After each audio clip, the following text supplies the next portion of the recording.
নমস্কার বন্ধুরা, আজ একটা নতুন ভিডিও নিয়ে এলাম। ভিডিওটা হচ্ছে আমাদের রক্ষাকালী মায়ের পুজো। রক্ষাকালী মায়ের পুজোয় জল আনা চলছে, মায়ের মন্দিরের চারদিকে ঘুরছে। এরপরে মাকে স্নান করানো হচ্ছে, মাকে স্নান করানো চলছে। সবাই যারা জল এনেছিল তারা স্নান করাচ্ছে মাকে।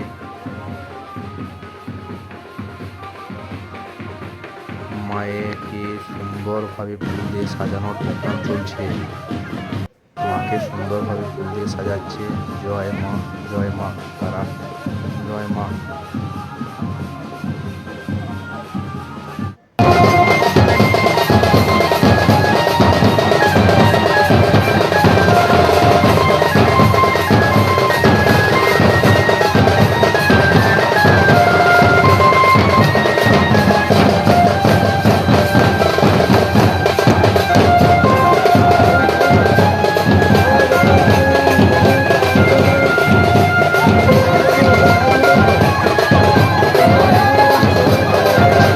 মাকে পুজো করা চলছে। জয় মা কালী, জয় মা।